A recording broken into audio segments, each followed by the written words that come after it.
Speaking of wokeism, so what's this video game thing all about, Flash? Because I seen the images and that's why we got on the subject of Alien in the first place, because everybody's trying to compare her to Ripley, I guess. Oh no, just some people saying, oh, if shit came out today, people would say she doesn't look good enough, which is bullshit. She looks like she is a woman. She's not a man in a wig, which is what all these characters that they're putting out look like. They look like some kind of Dylan Mulvaney hybrid. And if they have a problem with that, I don't really care. That was the other thing. That was the other thing that the documentary pointed out. I'm not into men. They kept trying to make it like nobody would listen to Ripley. It's like, well, nobody would listen to anybody. They did everything against protocol. That's why Alien happened the way it did. And it's funny, every time you see somebody defending this bullshit, it's always somebody with pronouns in their bio, flags, every time, every single time. Yeah. So it's polarized, just like most things, but I'm sorry. I don't want to look at a dude in a wig. Make her a woman. I didn't say she had to be super hot. I just wanted her to look like a fucking woman. Well, don't make her look like, don't give her the haircut of the band Slade. Well, and didn't they show what the actual model for the character looked like? And she looks nothing like this as usual. Yeah, yes, we actually have. I was looking for some negative stories, negative, but I wasn't looking for negative stories. But that's kind of like what they are. They are negative because the fans are being pointed in a negative view across the board here. Fans are so horrible. Here we go. For one of the guys. Yeah, that's the guy defending it. One of his defenses is because somebody said something about him getting fired, and he said, "I won't get fired. I'm too good at sucking dick to get fired." He said that? I think he said fellatio or something. But he did say you could go to his timeline, you'll find it. I think I retweeted it actually. I don't think that's the win that you think it is. No, not really. So this is the actress here. And then this is the actor that's in there. So the actor looks exactly like his character. Surprised they kept a ginger in there, actually. But so this is the character. Like, that's weird because this actress actually looks like Mediterranean or something like that, unless it's just the lighting. Yeah, she's beautiful. I'd be fine with. Why didn't you're already? What's the point? She was already kind of diverse. That's my point. What's the point of paying for her face if you're not going to use it? Why are you paying for her likeness if you're not going to use it? She actually looks like they didn't use it. They gave her Spock's eyebrows, that Chad jawline, a chin butt, a bigger chin. Her lips are smaller. Her nose looks like it's been busted 3 times. Her eyes are bigger too. Like, why are you doing this? Well, there's no guarantee that the first version of it, because the game's been in development for a long time, didn't look like her. And then they brought in some consultancy that said, oh, no, she's looking way too good. Change these things. She's too good looking. The original version of that character might have actually looked like her. We don't know. And what I think is so unbelievable is because the actress or the model is one Humberly Gonzalez. So based on that name, she would explain the skin color exactly. Yeah, and what they did, seemingly, they have made her a white trailer trash who is inbred and addicted to fentanyl, and was a dude at some point. As a dude, transition, so it's Ma'am Solo. It's Ma'am Solo. I mean, might as well be. It's got the same outfit, color scheme, even has the same gun, the same way that the belt he wears is kind of at a slant. It's fucking Han Solo's entire look. Bit of hip. Has a bit of hip there. Yeah. Bit of a bulge. So yeah, Flash wasn't lying. Here he says right here, I have too many friends for that and give amazing head. He ain't talking about licking lower lips, I can tell you that. Yeah. So is that him basically saying all you got to do to get ahead in Hollywood is suck some dick? Sounds like it. There was a video of the models that they originally used for Andromeda, Mass Effect Andromeda, and they were all stunning. And then they got de-stunned, or the stunning was increased, but in the wrong way. And you got all these really uninteresting female characters in the video, and in the game, but they started with gorgeous individuals. It seems to be a trend. Well, they're saying it's to attract the trans gays Yeah, that's a All massive 5 crowd. of them. instead of that's the such a male massive, gays. massive crowd. Oh, Yeah, I it's see the what biggest- you mean. Not Yeah. GAYS, GAZ. Yeah, Who finds this shit attractive though? That's the other thing I wonder, because gay men. not really. And the lesbian developers? Not Or, really. Or chasers. That's what they call them. Dudes that like chicks with dicks. There's not that many people, I would bet you, that are, because this That's is what the thing. trans community calls them. There you go. Swipe right. Chasers. There you go. Swipe How many right. stories have I run into now where you've had a gay couple or a lesbian couple where one will switch their genders and then the other person doesn't want them anymore? And they're like, well, why not? It's because I'm gay. It's because I'm lesbian. I'm not going to be with you when you're the opposite sex, right? So they've come to the point where, yes, they will accept you as that other sex, straight up to the point where they're no longer interested in you because you are a dude now or a woman now, right? Like, that's what's going on here. So who is attracted to these people? That's what I'm trying to figure out here. Why do they think this is attractive? Because it's not. Most gay guys that I know still find women attractive in a way. It's not a sexual way, but they love to look at like Marilyn Monroe and busty women and see them in their outfits and stuff like that. And they wish they looked like that and stuff like that, which is where this stems from. But it's partially, look, I'm going to say it and it's fucking controversial, but it's partially coming from a place of a problem that you have not dealt with one way or another, right? Something is not working right in your system if you think this is what's going to fix your problem. I think the cleave is in left versus right. Well, and what I'm talking about is that a lot of people are coming out now and saying that these transitionings, especially among younger folks, are not what they were sold, right? And I'm not going to get too deep into it because it's going to get us in trouble. Yeah, that's another topic. But like at the same time, why are you trying to? What about these people tells you that this is what they're attracted to? I guess is my main question I'm getting to. But Because my main point all is part of the gay queer dudes. theory in invasion of schools and That's what entertainment. that's what I'm all saying, part though, of Paul. Is that entire school of thought.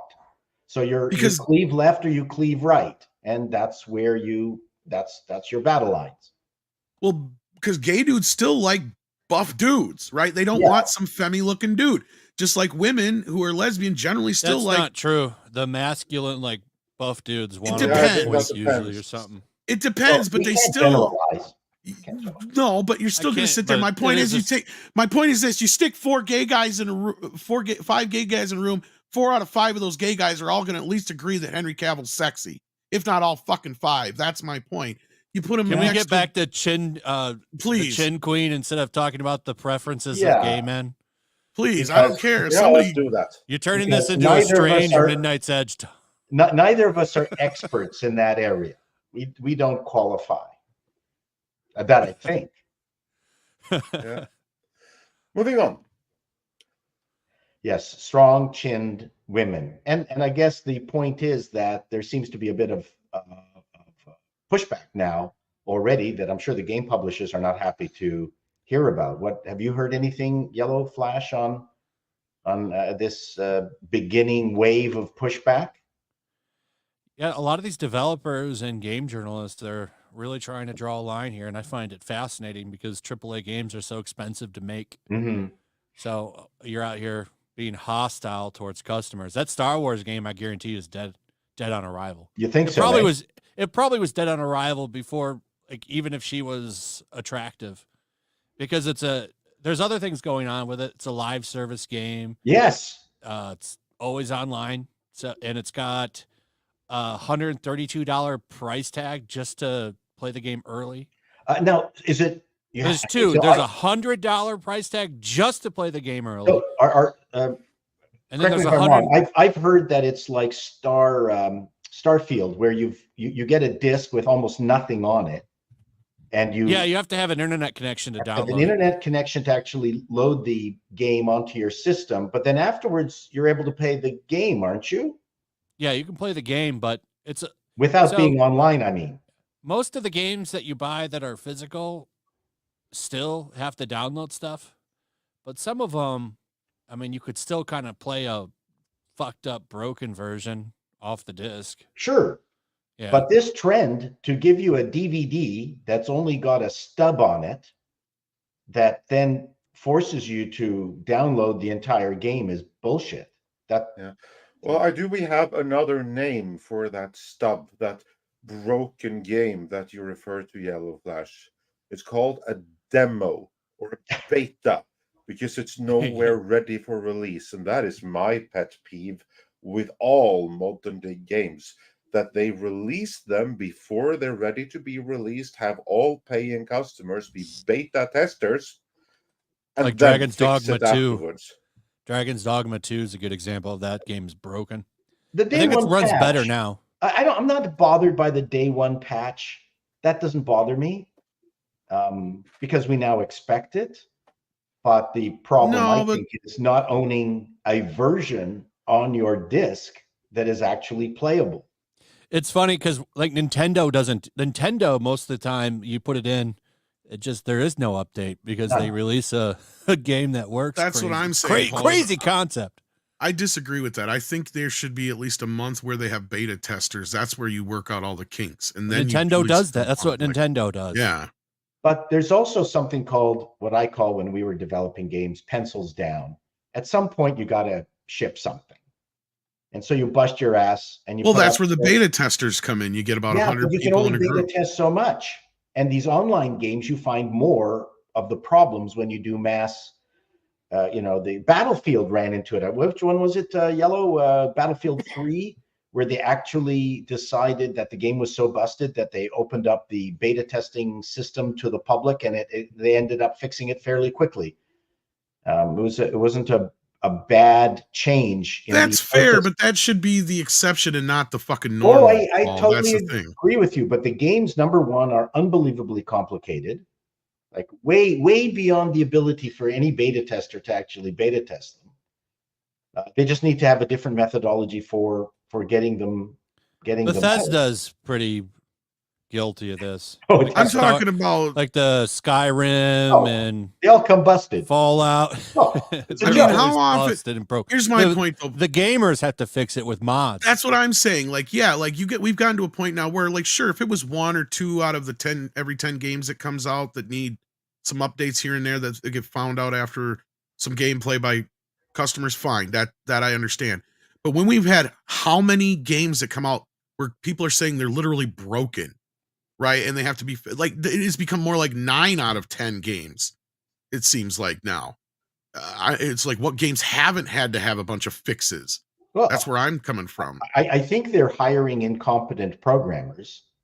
For one thing, there's a video out there of the gentleman who was responsible for Fallout New Vegas.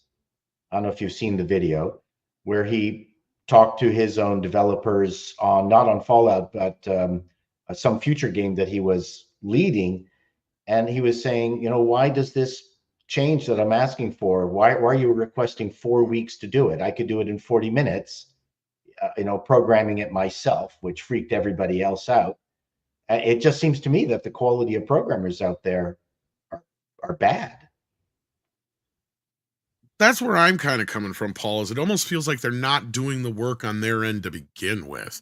Or these games are just so big and the people that are working on them are so scattered out that they're not working in enough tandem to where, how is it we're having so many of these games come out broken lately? And I don't know whether it's the same now as in the past, but in the 90s when I was going to the GamersCon convention, there's a certain level of programmer that can do the work, but the big labels always were searching for a handful, and there might have been only 4 at the time, super programmers. And these are people who were geniuses, and the gaming companies fought over these 4 individuals, and I met 2 of them. And they would be paid just enormous sums of money to come in to fix something because they were geniuses. They were everyone acknowledged them as being far and above better than any of the programmers that you would normally hire. Though they were hired guns and they just went to the highest bidder. And I don't know whether that's the same now. But it was very interesting meeting these guys. This clip was taken from Midnight's Edge in the Morning, which streams live every Monday, Wednesday and Friday at 9 AM Pacific Time on the Midnight's Edge main channel. There you can send in your live questions and comments before clips and full stream replays are uploaded to Midnight's Edge live archives. We are also on Twitter, Rumble, Odyssey and Facebook, so smash that like, help share, subscribe and join us.